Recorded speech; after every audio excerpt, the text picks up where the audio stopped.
Here at Be Freaking Awesome, we believe that life is too short to be anything less than extraordinary. Join us as we explore what it means to live authentically, grow continuously, and have a blast while doing it. Let's get started. Welcome, everyone, to this week's episode of the podcast. I'm one of your hosts, Amy Kinnison, here with Angela Belford.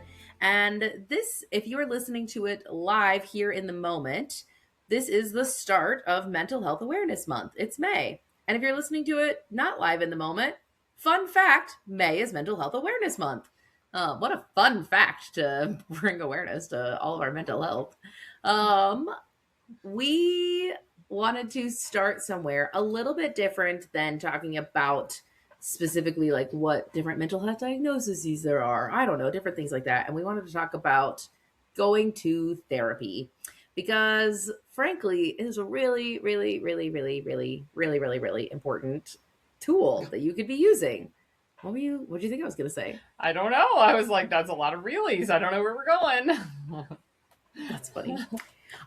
It's so important. And it is something that can also be really hard. And it can be hard for some people to talk about and hard to figure out. There's like lots of complicated feelings around it. And so we just want to take an episode and break down therapy. So we are telling you this because we have been there. And I think one of my favorite compliments we get on the podcast is from particularly other therapists who have said that we can explain things in like a layman way and sort of as the everyman explanation. And this is not necessarily the like clinical explanation of how do you find a therapist. This is from people who have been on the journey, who've been there, done that, got the t-shirt, got the souvenir mug, and just gonna like share a couple of our stories about this. So that's where we're at. And that's where we're going today.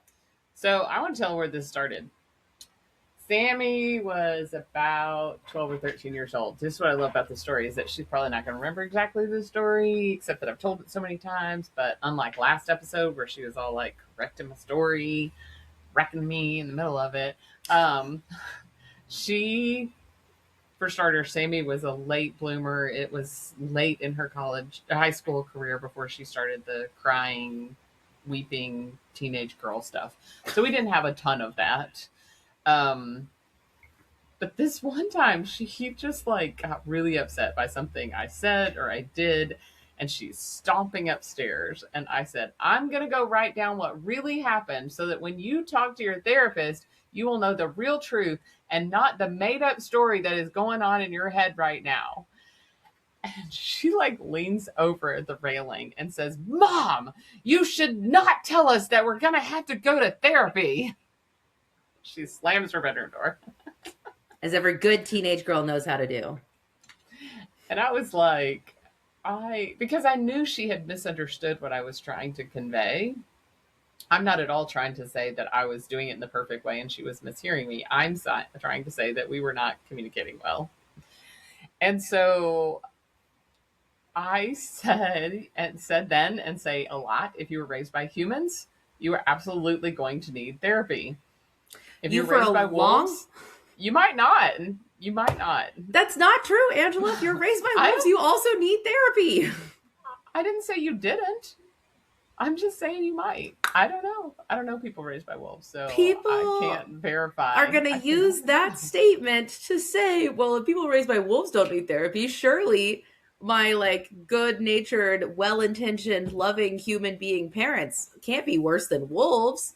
You got to say, if you're raised by animals, I don't know. You were a child and had parents. Well, Sammy, also were a child, the whole point of it is to give people a little bit of a comedic break from a heavy subject, because it's obviously ridiculous that if you're raised by wolves, you won't need therapy. Come on. Like, let me draw the line for you. What's really funny ridiculous. Is that sometimes I feel like it's our scripted banter every time. And we do it. We make this joke and we tell this story and I it would be really funny to hey, Claude has all of our transcripts. We should like ask Claude to go and look and see. Make a compilation. We haven't talked about it on the podcast. We have switched. I don't say we switched.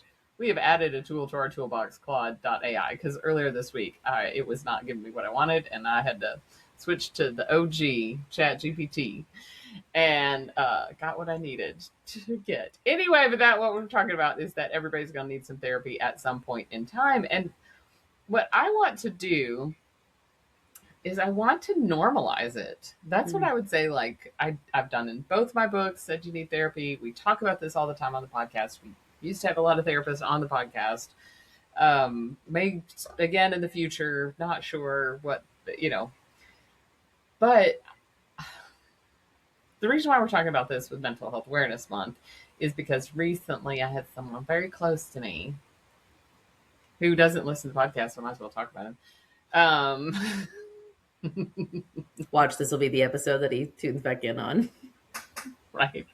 Is he Anyway, perchance a roommate of yours?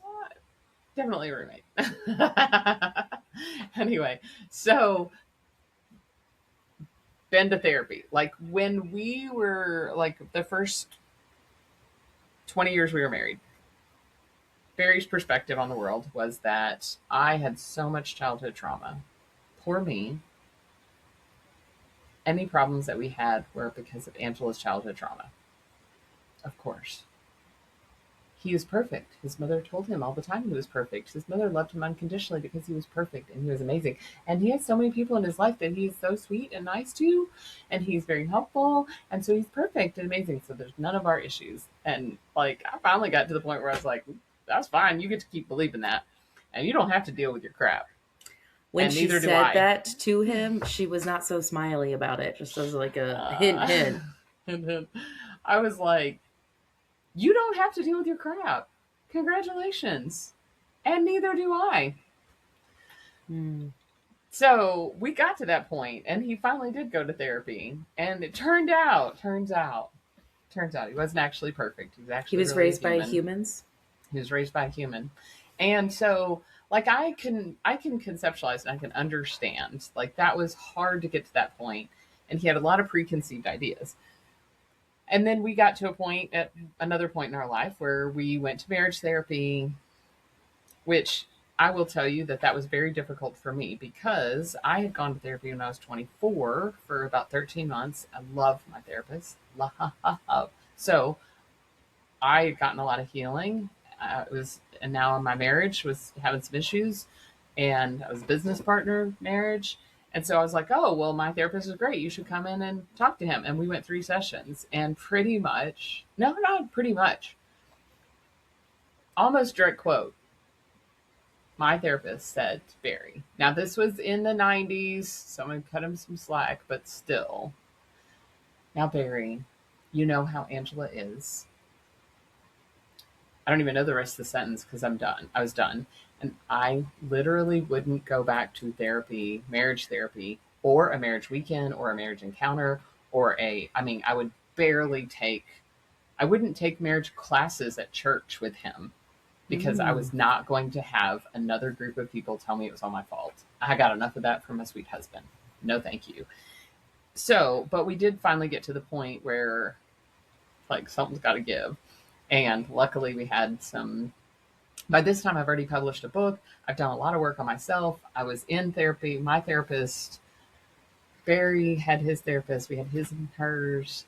And both of our therapists know each other, and they recommended who we use for ours. And I think we've talked pretty openly on about Ryan Reyna on the podcast. If you are looking, I don't know if you can get into him. He's amazing. He trains other therapists. But anyway, so I had my own issue with going to marriage therapy. Let's be very clear about that. And it was because I had a very, very bad experience, and I wouldn't even take my own advice, which is like, of course you're going to sometimes have a bad experience because that means sometimes that's not the right fit for you. So when we first started, actually, back up before we went to Ryan, we went to another marriage therapist, and I knew that I wanted to do emotionally focused therapy because without that, it has an 88% success rate, which means if you go to somebody that is not a marriage therapist, that is not emotionally focused therapy, it has a 12% success rate. They say, don't go. If you're not going to go to somebody that believes in and practices emotionally focused therapy, like don't even go to therapy, marriage therapy. I don't know if that's the best answer because I've done some research. Gottman is also good, so they're pretty close. Hey, I say all that to say I understand that it's hard. Dang, I think I just made my own point of like, I don't understand why you wouldn't go to therapy. So we finally go to marriage therapy. And the first one we went to after my 20-year hiatus from marriage therapy, 3 sessions in, I thought I was going to kill him. Mm. Because that therapist didn't say, well, you know how Angela is. But instead, we knew him and his wife. And so he would say, well, you know my wife's backstory. And I was like, oh, F no. Like, here we go again. We gonna blame the trauma. No. I'm not saying it doesn't impact, but I am saying that it is not the only thing. Mm-hmm. Man, I had more feelings about that than I realized. Thanks for being here for it. Yeah. Anyway, well, we finally got in to see Ryan, and I am not a therapist, and I am a life coach, and I know the difference. And a lot of people are like, I don't see how it's different. So that is why all therapists should also have a therapist, and that's probably why we needed someone like Ryan, just somebody that was gonna really be able to wrangle my brain. Um, and we had a great experience, and it's very entertaining because Ryan and I are similar, and Barry and Anne, my therapist, are similar, which is why Anne works really great for me. And Anne and Ryan are also married.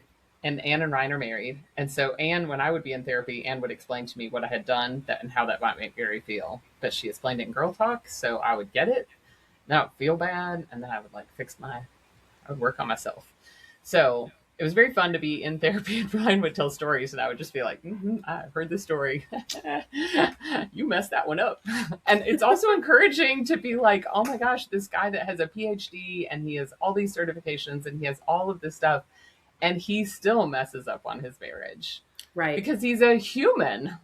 And so Right. that was super encouraging to me. And it gave me such hope to like, and Anne would talk about what she messed up on their marriage. And like, so it created a lot of compassion. It created a lot of grace. You gotta have to take me out of here because I love it. No. my feelings. What's so funny is that I was trying to figure out, I'm like, how long do I let her just like keep processing this? And we'll just have live therapy on the call right now. To pause for the podcast. So the way that it was set up on the run sheet was we were supposed to intro and reasons people don't go and then share our personal stories. What I want to do is we shared your personal story. I want to jump into the reasons people don't go, and then I can follow up with some of my stories after that. Perfect. Does that sound okay? Mm-hmm.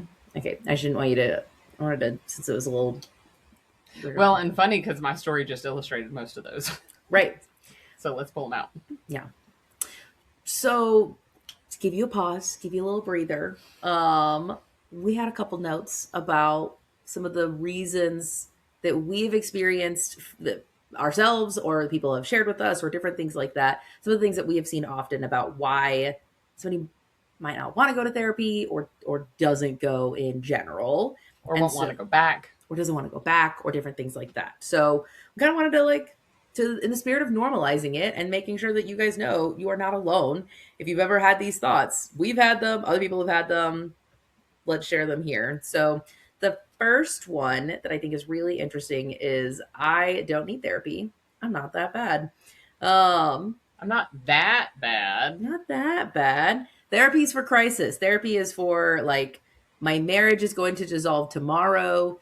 I am going to fall apart. Like everything. You wait until it is for your like absolute last ditch option. And I think that is like a mildly dangerous choice to let it be your last ditch option, because at that point in time, like, oh, I like cut my arm. I'm only going to go to the hospital when I'm like 1% away from death. And then I'll go to the hospital and then be mad at the hospital that they didn't save me. And it's like, wait, hold on. That didn't actually make sense.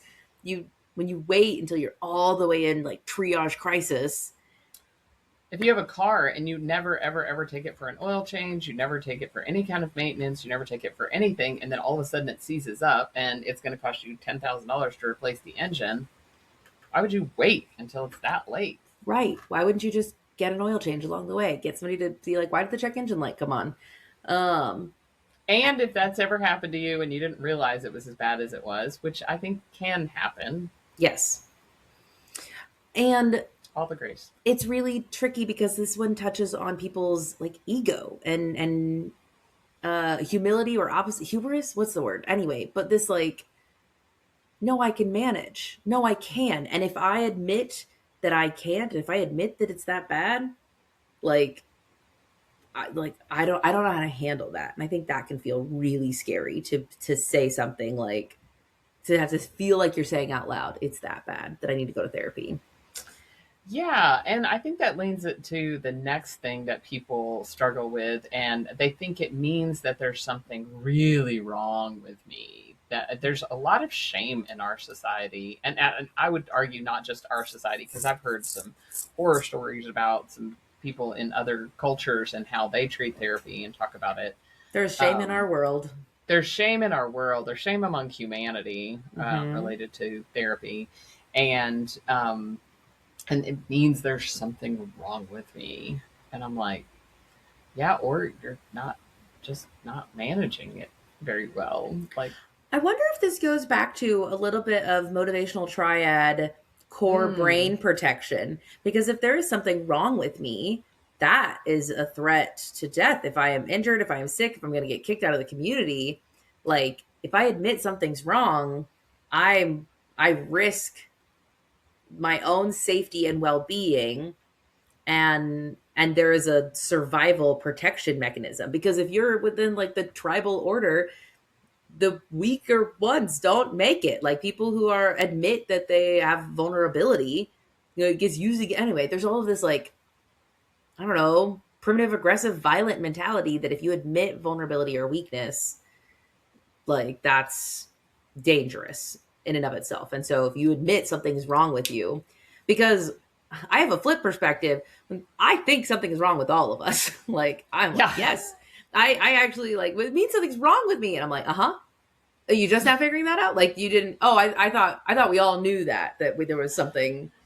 We just all have our own Well, flavors and flavor profiles of what's wrong with us. I don't know. it's interesting you say that because it brings up the story when I was at the housing authority and there was a person who came to our supervisor, and this was a wonderful human that had a great work ethic and was a great member of the team. And they said, "Hey, I think I have to quit."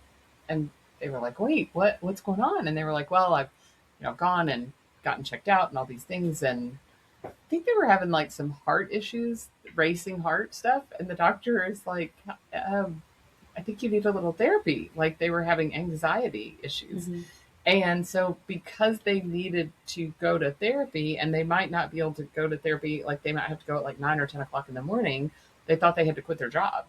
And she was like, "Can I show you the calendar?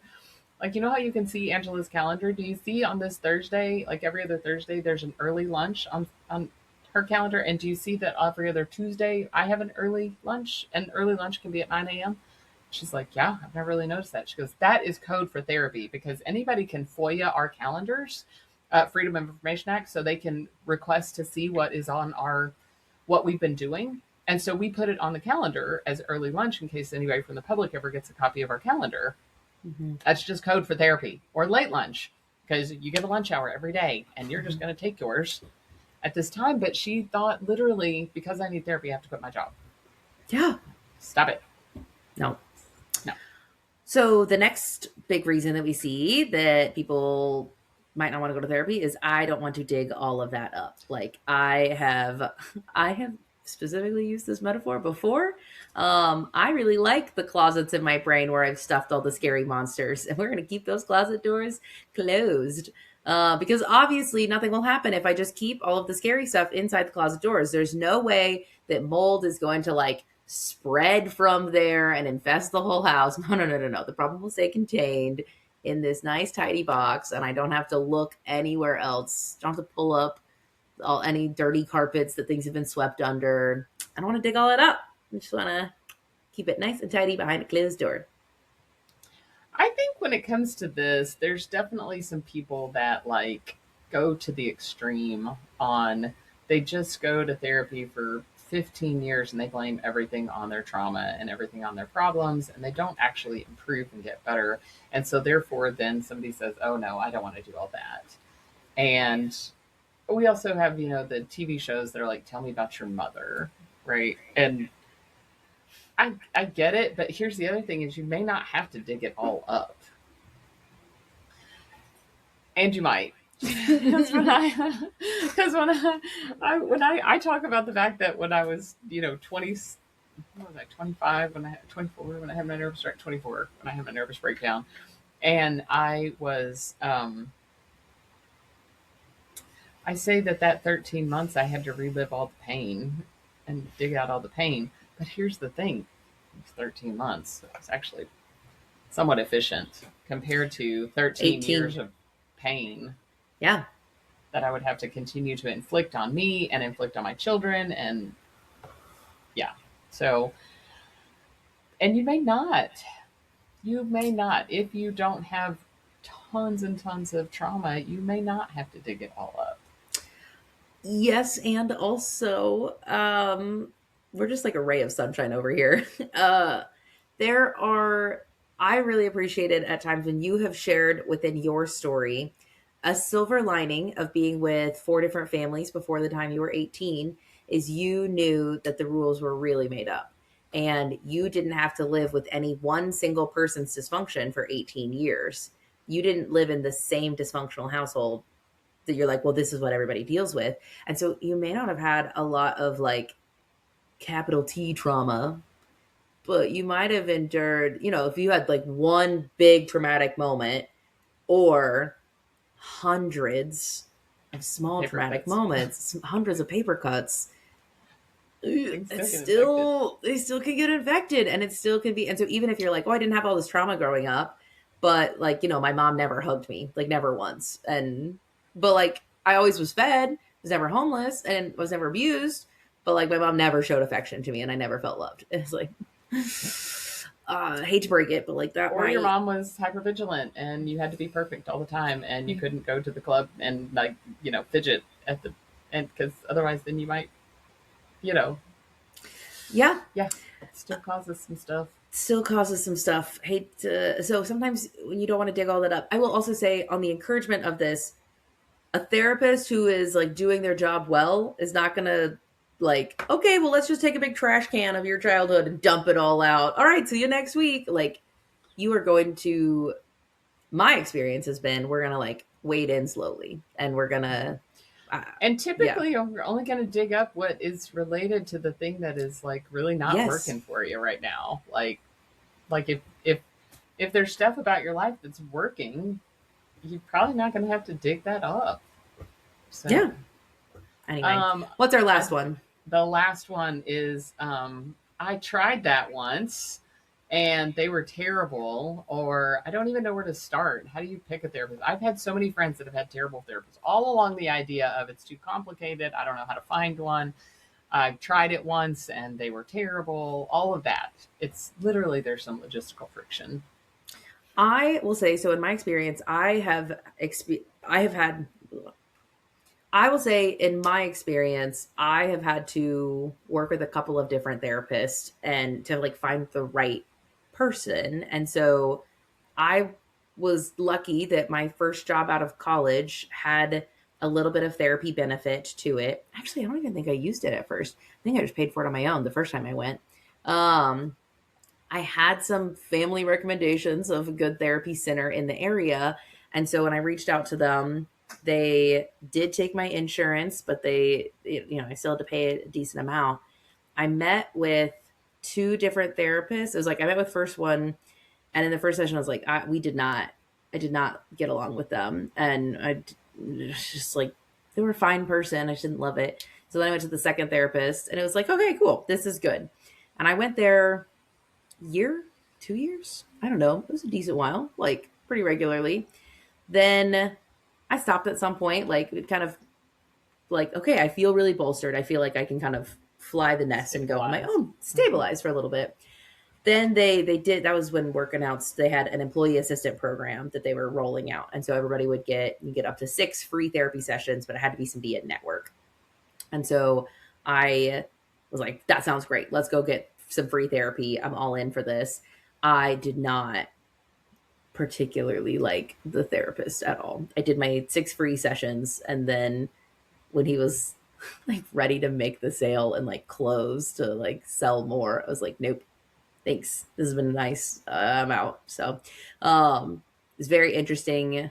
There wasn't like a compassionate, it wasn't overly compassionate. And so then it would be like, I'd be in this spot where I'm like sobbing in his office and he's just like taking notes. I'm like, cool, cool. I'll fix this on my own, I guess. I don't know. What's really funny is I had a bad experience, a bad therapist early on, and they still had they had a good suggestion. Like I just Hmm. think he made me crazy. Um, This guy, like, there's still really interesting stuff. He solidified, it was the first time that I ever did parts work. And mm, so, like, the boardroom in my head of all the people who I talked to, we like went into my head and talked to some of the different people there in that's those good. sessions. So that was really cool to just like walk through that with a therapist. And it was like, cool, I got these skills. I'll go do it on my own now. Which was not exactly parts therapy. Anyway, whatever.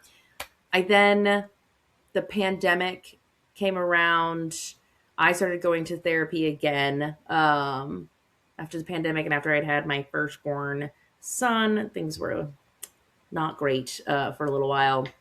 And so that therapist, I remember getting really mad at her at first because the very first session, she was like, I think you need to take like a daily walk. And I was like, what is with all of these stupid therapists online and everywhere? It says, just take a stupid walk for your stupid mental health. And like, I can't believe it. You're just going to tell me to take a walk? It's not going to solve my problems. Anyway, and then I was like, wow, I took a daily walk for like a whole week and I actually kind of feel a little bit better. I was like, I kind of hate it, but also like, stupid is right. This therapist, she helped me like really get back to the basic fundamentals of like, Sammy, you've let a lot of things go, like drinking water every day and taking a walk every day and journaling every day. We're going to rebuild the things that you know how to do and like walk you through that. And so then at the same time I started marriage therapy, we had one marriage therapist. We did 3 sessions with her and I still felt like we were in the like, so how's your day? How has your day been on the third session? And I was like, I feel like we're wasting time. I don't want to lead this. I would like you to help take us somewhere. Um, and so then we started with the next therapist for a marriage therapist and phenomenal. Like within the first 20 minutes of the first session, we were getting deeper than we had in 3 full hours with this other therapist. And so I was like, this connects. This feels like we have made forward progress.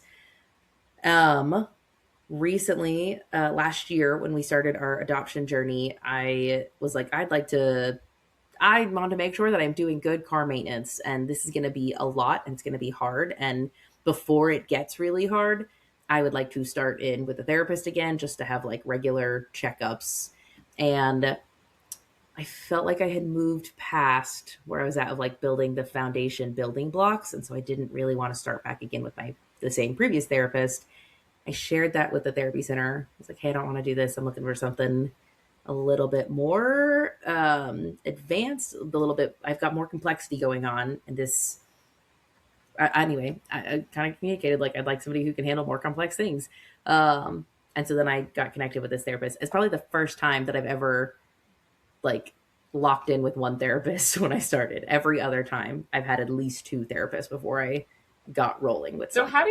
how do you recommend people like how do you, that seems like a lot of wasted time and energy and effort and like how do you think about that? I noticed like did we feel like we connected? Like there's just an innate like a friend or like a person that I'm having a conversation with. Was there connection? Number one. Number two, I specifically am looking for somebody to like challenge me and push me.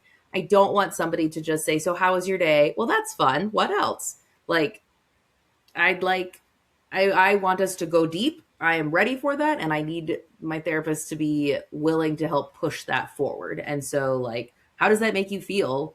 Where do you feel that in your body? What feels scary about that thing for you? It seems like what you're saying, somebody who can help me. I love when my therapist helps point out patterns that I didn't notice. I say I love it. I love it a day or two later. In the moment, sometimes it's not as fun to notice Somebody would point out, do you see that you have a pattern of behaving XYZ? No. Yes. Like, whatever. So that's part of some of the things that I'm looking for. I think in the marriage therapy, it was a little bit harder because Chris and I had to both be on the same page. Most of the time, after one session, I have an idea of whether I want to move forward or not. Marriage therapy, it was 3 sessions, but I think that was, we were also in a fragile place. And it was like, well, I don't know. What do you think? Well, I don't know. What do you think? You okay? You okay? And I was like, I don't really like it. Oh my gosh, me too. And like, we finally like then tried another therapist. We also went into it with the knowledge we're going to try at least 3 different therapists before we say therapy is not working. Like That's a good we answer. we very specifically wanted to try multiple people because I've heard from so many that you have to find a person that matches with you. And matches with where you are spiritually or mentally or emotionally or all of these things. Yeah. I would say at this stage, and this may not be for everyone, but if you're somebody who is like, I don't like, I have a friend that his work through his insurance, he gets an employee benefit of 1 session a week through Better Health, which is lovely. And he likes his therapist, and he's like, why would I not talk to somebody once a week for just to check in and make sure I handled things right, or I've got this hard situation I need somebody to talk to. I don't want to burden my friends. Like, why not? So that's a little different. And his expectations were are, as such, right? It didn't need super deep. If you're looking for like, dang it, my I don't want to blame my childhood trauma, and I keep getting tripped up by the same kinds of things. Mm. And you want somebody that is going to help you be able to like dig into it. I'm going to recommend that you check out their website and see what type of modalities they use. So modality is just how they work on you. I mean, if you there's attorneys, they all have a law degree. Some of them specialize in family law, some of them specialize in trial law, some of them specialize in corporate and estate. There's all different specialties, right? So a modality is just a therapist specialty or a certification that they got. And so the ones that I prefer, everybody's different, but something that is going to address trauma. So if it's trauma informed, then typically they are going to have more likely to be compassionate in the responses to what you've experienced. Um, Things like EMDR, brain tapping, Brain um, spotting. brain spotting, tapping is actually one. Yep. And there's one more that I was thinking of. Anyway, these are modalities that when you read about them, they are specifically designed to engage your body to release trauma that's left over in your body. And so I love those. Those are all very somatic practices and They are. modalities. I am less of a fan of cognitive behavioral therapy. Mm-hmm. I actually went to dinner with my friend who's a therapist the other day, and I said, I have found that most people who just practice CBT, cognitive behavioral therapy, are not as advanced and they're not as effective and they're not like it's just you're going to have more likelihood of running into somebody that's not that good at it. And I know that's an overgeneralization, but if you think about the fact that somebody comes out of therapy school and then they go and they get different modalities and they have different certifications, then they have a lot of tools in their toolbox to be able to help you with and to make sure. But if somebody is just CBT, and that is not to say that young therapists, some of the young therapists are also really good, and that is their first certification is with cognitive behavioral. It's not to say that you should never go to a young therapist, because some of them have processed their own trauma and have really intense and good work. Mm-hmm. But I say, if you're like really, if it has taken a lot for you to decide to go to therapy, check out the website. And if all they do is cognitive behavioral therapy, then you're going to have a higher likelihood of not having a great experience. emotionally focused therapy, and I know there's people that do it individually um, and marriage with emotionally Hmm. focused therapy. It is rock solid science. It works with how your Hmm. brain works. It understands how the attachment issues that you have and the way that you connect with other humans impacts how you show up in the world. And there's some really great work going on in the emotionally focused therapy piece of. And then shout out to Gottman Method that is Yep. similar, has a lot of overlap with EFT. There's some differences, but there's also a good chunk Thank of you. Yes. comparable things within Yeah. Gottman and I emotionally focused. I've done enough therapy websites that I asked recently. I'm like, "What do you think? They're 80 or 90% Venn diagram?" He goes, "Probably 80 to 90%." So it's also a lot about belonging and connection. And Gottman is a little more specific marriage, Hmm. whereas an emotionally focused therapy is typically marriage. But there is some people working on that, and it's really understanding that our emotions do impact a lot of our lives. So Yeah. anyway, so just you have to be a little bit patient, and you have to be. I would ask recommendations from your friends who's Hmm. done well, which I know is a little bit scary, um, but you But can. even if you don't want to see the same therapist, are they at a center? Do they have a practice? Are Yeah, there other people within that practice? Because what I have found is that if there is like a therapy practice and there's multiple therapists, they are doing education together. They're helping share resources. They have more people to lean on. And so even if they're like, well, I don't want to share a therapist. We have to talk about, maybe I'm talking about my friends sometimes, but do they have a colleague that they could recommend or something like that? That's also a great option. I'm not saying private practice is bad. It's just like, no, and even no, your private practice therapist can have a recommendation for somebody. I think absolutely, therapists are also very similar to our perspective on things. It's collaboration, not competition. So many absolutely. people who need mental health services, and there's such long wait lists for so many people that, like, let's collaborate and find ways that we can help make sure people get what they need. It's less about, I don't, and also, I wouldn't be too worried that your therapist is going to be mad that, like, you guys didn't fit. It's Yeah, okay. They yeah. should expect that there are going to be people they don't fit with, and that's And the fine. other thing is that if you do, like Sammy's point that she had insurance that covered it and the therapist wasn't 100% perfect, she still got a lot out of it. It So, did. like, think about the journey that you're taking and think about what you are going. I know people that like live in places that they can't find a church that they love, but they like the people in their church. So they, get community, but then they have to do online. So you may have to supplement by reading some books, but anyway, if cost is a real big issue, consider that, and also look around and see because I know that in Northwest Arkansas there are a couple of places that you can go that you can get income qualified therapy. You may be able to work with a younger therapist, and even if it's not perfect, if you're getting able to do it at a rate that's affordable, you're going to improve and you're going to learn some skills. I also know that the like University of Arkansas, our local college, has student therapists who need people to practice with. They need people who have real trauma and real life things going on. And they have somebody who's supervising them and who's watching them and who's helping with the process. But those are definitely very cost effective methods to engage in some therapy. And, it's like a teaching hospital. Interns got to learn somewhere how to do an appendectomy, how to do therapy. So, My first two times in therapy was at the counseling and psychological services at the U of A. I One love was it. amazing and one was mediocre. Yeah. Just makes sense.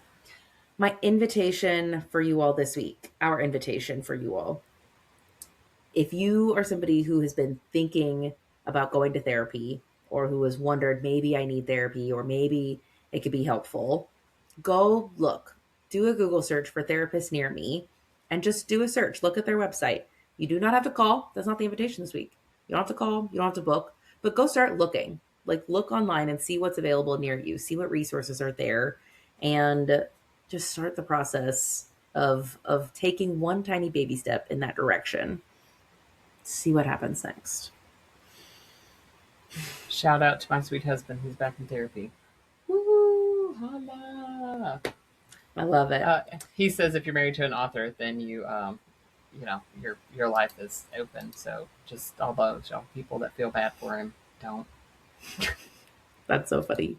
Um, Thank you guys so much for joining us. Next week, we're going to be talking about acceptance and stoicism and the let them theory, and how what I really like, actually, there's a story in the book Let Them Theory by Mel Robbins. Specifically, it's a whole part of the book about how to convince your significant other to go to therapy when they don't. And unfortunately, the spoiler alert is you don't convince them, you let them, you accept where they are. So come back next week for more fun conversations about that and stoicism and all the things. So we love you guys so much. And until next time, we hope you guys go be freaking awesome.